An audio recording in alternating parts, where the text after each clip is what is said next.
সবাই কেমন আছো? নিশ্চয়ই ভালো আছো। প্রতিদিনকার মতো নতুন একটি রেসিপি নিয়ে হাজির হয়েছি। আর আজকে করব একটা ভর্তা। আর ভর্তা প্রেমী কে না? ভর্তা কম বেশি সবাই পছন্দ করে।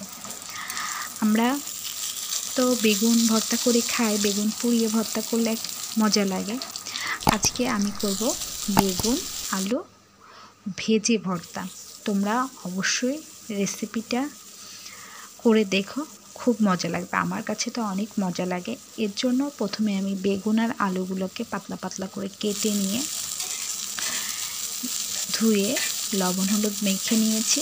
তারপর তাওয়ায় সরষের তেল গরম করে বেগুন আর আলুগুলো দিয়ে ভালোভাবে ভেজে নিয়েছি। তারপর মাছের পিসটাও ভেজে নিয়েছি।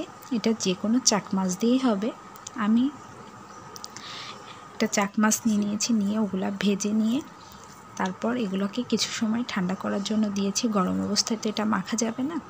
তারপর বেগুনগুলা আর সব কিছু ঠান্ডা হয়ে গেলে বেগুনগুলা খোসা ছাড়িয়ে নিয়েছি, মাছটারও কাটা বেছে নিয়েছি।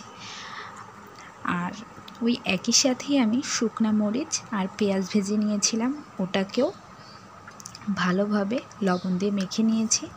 তারপর আলুগুলা ভালোভাবে মেখে নিব। সবগুলো ভালোভাবে মেখে নিয়ে তিনটাকে একসাথে ভালো করে হাতের সাহায্যে মেখে নিব। তারপর এতে সরিষার তেল আর পরিমাণ মতো লবণ অ্যাড করব। ভাজার সময় একটু লবণ দিয়েছি বলে এর মধ্যে আগে লবণ দিইনি। মাখা হয়ে যাওয়ার পরে একটু চেক করে দেখলাম লবণ কেমন লাগবে, অল্প লবণ লাগবে।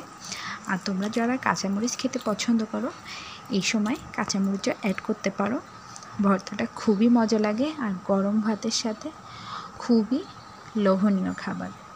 আমার চ্যানেলটি যারা সাবস্ক্রাইব করোনি সাবস্ক্রাইব করে পাশে থেকো, আর অবশ্যই লাইক কমেন্ট শেয়ার করো। রেসিপিটি একবার তোমরা অবশ্যই ট্রাই করো। আজ এ পর্যন্ত, আবার আসবো নতুন কোনো ভিডিও নিয়ে। টাটা।